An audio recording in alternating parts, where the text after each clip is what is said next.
down. You know that feeling of easing up there, thinking that you're going to knock it down. Welcome to my world. And welcome to you. What are we doing? Welcome. Hi. Welcome you. This is Kim. Is that what we say now? Because we haven't done this in so long, so. And I'm Jess. And we are the girls. That's who we are. Yeah. From I Want to Be Different. And we are here after like a 10-year hiatus. Oh, Lord. But we're happy to be here. Yeah. You know what I like though, Jess? I like that there's a lot of crazy. You don't have to see me as much anymore. Well, we can talk about that offline. I don't want people to know how I really feel. But I like how, we go through a lot of stuff outside of this. If you guys could see this space, I don't know what you would do. If you would laugh or just throw something at it and be like, okay, let's start over. But yeah, is that when we get to this moment, we always let all of that go. Whatever's been going on, whatever we've been thinking about, whatever offenses that, we've been. Oh, I'm offended. Because I'm not able to see you a lot? No, because you're in the light. Well, that's because I study the word. Yeah. Yeah, she just opened the door to that one. Yeah, I did. But it's like, I don't know, it's something about, we just realize, and not that we've arrived, but we just realize the purpose.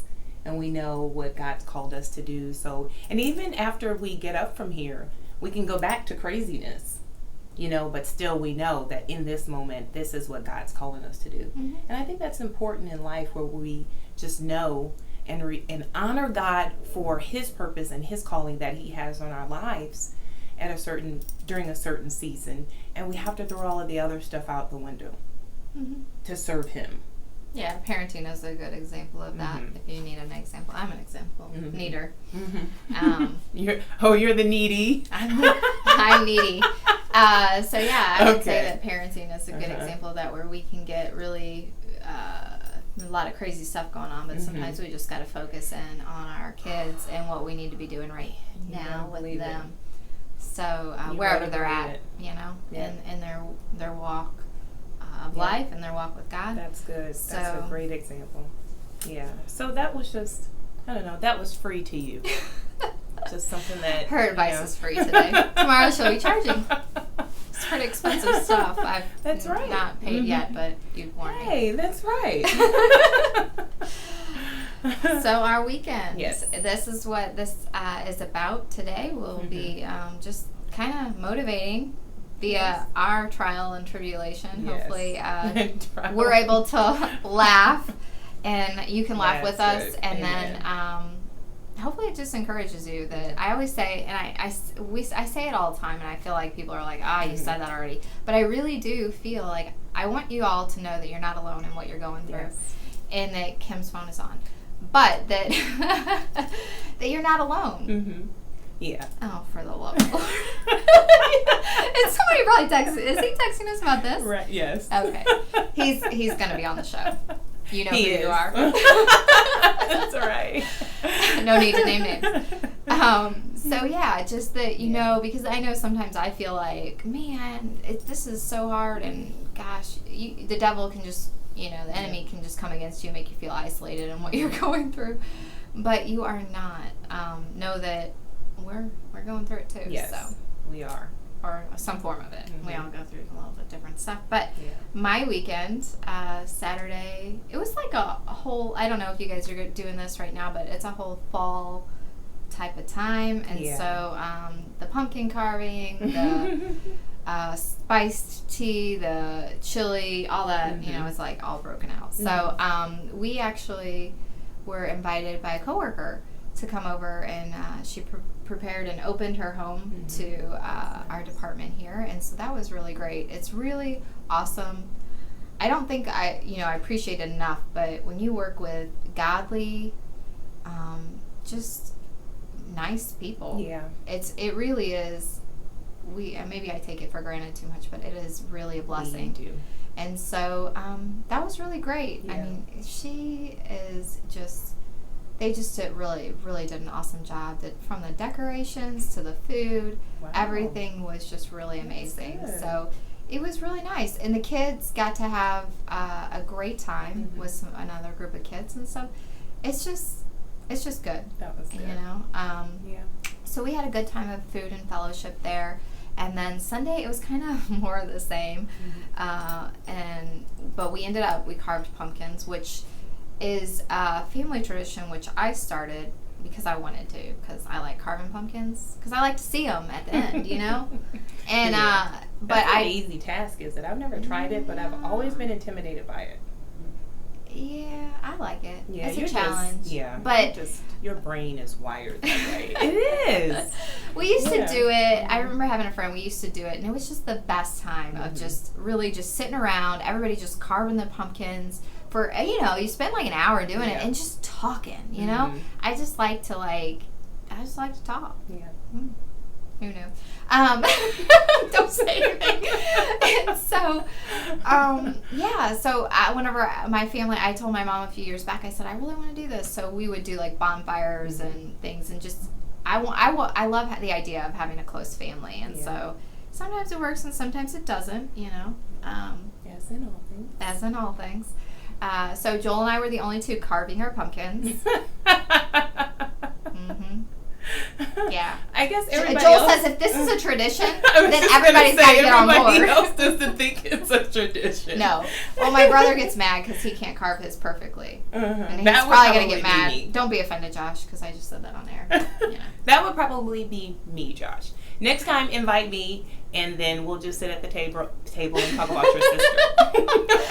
Yes. That'd be a long conversation, I'm sure. So it was good. The kids got to paint pumpkins, and we just had it's always a good time just to get together. And so I encourage you, if you have a chance this month to, just hang out with your family, whether you're the only one carving the pumpkin or not. So, how was your weekend? No, it was good. It was a good weekend. It seemed like it was long. I still had to work, no matter how I feel. When I get up on that Saturday, I still have to work. Yeah, it's hard. Saturdays in our mind, it's like we've got a program. This is my day off. But but it was good. I love the fact, and I'm grateful, and I try not to take that for granted, that I do have the opportunity to work from home. I've said in the past so many times, man, if I could just work from home.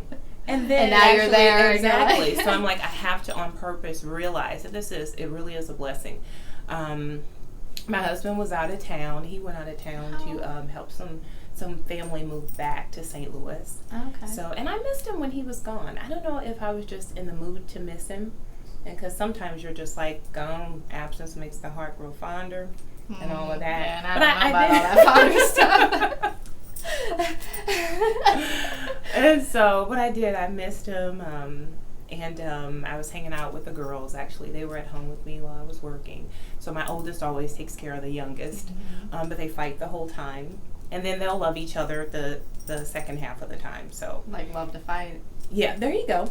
And that little one, she's becoming something else. So I have to kind of pull her, to the side a little bit, because she's starting to not want to do what her sister tells her to do. And her sister is in charge of her while I'm working. Yeah. So she's telling her, well, you don't tell me what to do, and you're not the boss of me, all of that kind of stuff. So I had to bring her in a little bit. But for the most part, it was a good, girls' weekend. We had a good time after I clocked out of work. That night, we actually left and we went on a Wal-Mart trip. And I look at those as opportunities to create memories. It's a new Walmart in our neighborhood. Oh my goodness! But let me tell Lots you, of things happen at Walmart. Oh my goodness! I'm glad you made that face. I have a Walmart story, but I'm not going to tell it because it's not appropriate. Ew. Yeah, I know. See, that's what I'm saying. But I have a Walmart story. I'm glad you made that face. It was a story as such. It's not too long. So we go to Walmart and we're there. We're looking for hair products and all that. And so my daughter, who actually has been getting on my nerves because she uses my comb and she never puts it back where I asked her to put it. That's all I ask her to do. So it's just the little things that drive us mothers crazy with our teenage daughters. Yeah. And so we were at the store. I got my hair product and I told her, I was like, hey, you got your money? Go ahead and buy you a comb. She brought her a comb, 97 cents. Cool. Yeah. So we get up there and she gives the lady a $20 bill. Okay. And the lady gives her back less change than she was supposed to get. So we're on our way out of the store, and I'm glad she stopped. I did commend her for that. She counted her money, and she was responsible. So it was 97.6 came up to 106 or something like that with tax, and the lady had given her $13.94. So she should have gotten around $18. Right. So this is So we go back. Actually, I go back to the lady. And because I had this, and I knew that my daughter wasn't going to, take the responsibility and say, because I know she's kind of shy when it comes to things like that. Right. And so we go up to the gal, and I'm sure they're tired and all that, because they were actually back there stocking, and then the whole store looked like it was like a tornado storm outside in like 5 seconds, because every lane was like open. So they called all the stockers up, which were the checkers. Right. So the gal, that had rung her out, I went back to her and I let her know. I was like, hey, I even used her name to let her know I'm not here for any trouble. Because you can kind of sense people sometimes. Kind of sense what their attitude is like at the moment, so you'll know how to approach them. So it's like, okay, I know it's late. She's probably ready to get off. So it's like, okay, I got to talk to her and tell her about this. So I'm like, hey, my daughter just brought this home, and it was 97 cents, 106 with tax, and you gave her $13.94 back. So she explained, and actually the cash tendered, is that how you say that she put on there, is that my daughter had given her $5. And out of 20, I saw her give her $20 because I was getting ready to tease her and go, oh, big baller, So she'd have given her the $20. So the gal explained this story. It was really weird. She said, oh yeah, I know, I put $5 in there, but I gave her the correct amount of change back. And I said, well, I don't think so. You didn't give her the correct amount back. You only gave her $13 back. And she came back with some other lame story. So I got that in that moment. I got the sense to back off from her, and I need to talk to somebody else. And so I just told her, I said, you know what, Heather, okay, I understand. Because she wanted to overly explain what she did, and what she did was wrong. And so I was like, you know what, this is probably not going to get anywhere. So my daughter's getting upset, which was like getting me to the place of being upset. But I'm like, Amina, wait, just calm down, okay? Let's move over here, and let's actually, I'm not good at math. So let's just take the calculator out. So I got my phone out, and we're going through it. She's like, Mom, it's wrong. And I was like, okay, let's just do this. So she's kind of getting a little frustrated in front of the store. And I'm not liking that part of it, because I later on when we got to the car, I told her, that's not how we act. Yeah. We don't do that. We don't let people pull us in to how they're responding to a situation. Right. So we saw a manager walking over, and she goes, Mom, well, we can talk to the manager. And I said, well, you go ahead. Because I wanted to give her that opportunity to stand up for herself. And so she did it. She goes, well, just do it on the calculator. And I said, well, if you're going to allow me to handle it, don't you stand there all huffing and puffing with an attitude. Just allow me to handle it with a good attitude. So I went and I talked to the manager, and also the girl that had swapped out with the Heather girl. She jumped on her register. It was a crazy night. A crazy night. So I went to her, and I was talking to her first, the gal that swapped out with the first gal, and explained it to her, and she was looking at me like this. Like, and I was like, oh, exactly. And one of those things that makes you want to go allow them to pull you in to where they are. Yeah. But I remained calm, and on purpose too, Jess, because I tell my daughter all the time, you cannot allow people to control you and make you act outside of who you are. Yeah. You are to be. So she actually when I was calm with her and just kind of respectful to her. I was respectful to her, just letting her know, hey, I understand you guys are tired. She kind of relaxed a little bit. She was still giving me the, you're getting on my nerves look. But she looked at my receipt, and she was like, okay, I see what happened. And as that manager was walking past, she gave her the receipt and explained to her. And the manager was like, okay, I'll come back and help you in 1 second. The store was crazy. So me and Amina, I just told her, I said, let's just wait. We have to wait a second. She said she'll be back. So she's getting all huffing and puffing. She's still upset about this. Even though she's not handling the situation, I was very upset at her. So the lady told the gal that was at the register, she came back and she said, when you open your drawer, when you get done checking this customer out, give her $5. And that was the end of it. Right. You know, so we had to wait there for the $5. That was another thing that could have caused a little frustration, but we had to wait. Mm-hmm. And so, but when we got out, she gave her the money with no problem. We got out to the car. I did talk to my daughter about that situation. I wanted her to know that, first of all, this is not how we act. Just, I'm so serious about that.